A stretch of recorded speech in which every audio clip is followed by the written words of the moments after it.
Welcome to the IES Guide to Export Packing. From our experience, there are 5 key areas that continually come up as obstacles in a smooth packing process. These include dimensions and weights, securing methods, forward planning, and communication and labeling. As most insurers will attest, avoiding damage to your goods is the main purpose of suitable packaging. Your customers will also want to see that their investment arrives safely.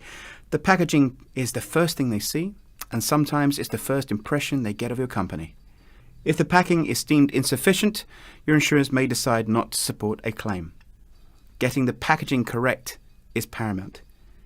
You should use your export packer and forwarder as a front-end resource, not just as the last link in the chain.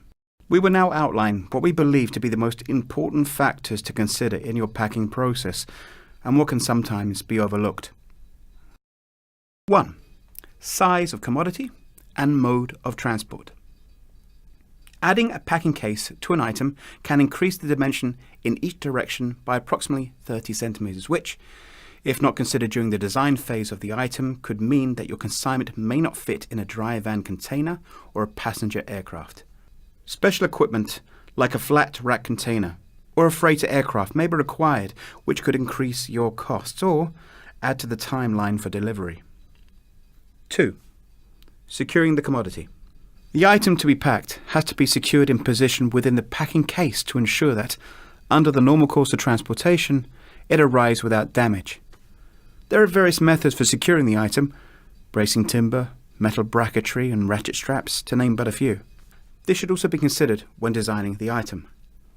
If there's no framework to brace against, paneling or perspex guarding surrounding areas of an item where there's no structural place to fix a bracket, it becomes very difficult to secure the item for transport. Again, time and cost would increase while a solution is found. The item will need to be lifted.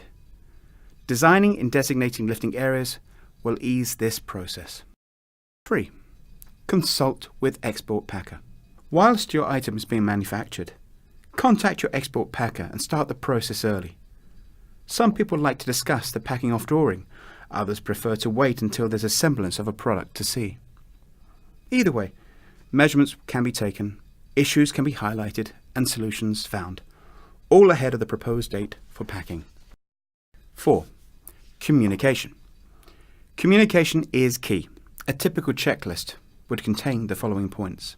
Are there any specific requirements for protecting the item from shock or vibration? Has the customer contract specified any requirements for stenciling or labeling? Have there been any amendments to the drawing of an item since the site survey that will affect the measurements taken?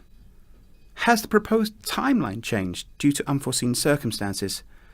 And are there any pre-packaging inspections required? For instance, CCIC for China or SOSA for Saudi Arabia. 5. Labeling and marking. All cases should be stenciled with the correct universal markings to ensure safe handling. The external dimensions and the gross weight of a packed crate should also be stenciled on each side, along with the IES PM15 stamp to confirm that the timber used complies with this regulation. A packing list denoting the contents of the crate should also be securely attached to the exterior of the crate, and where a consignment consists of more than one case, each case should be numbered such that the individual ID of that case and the total number of cases for the consignment are clearly visible. To conclude, involve your preferred export packer as early as possible in the process. They can add value to your commodity and to the end customer by choosing the right specification.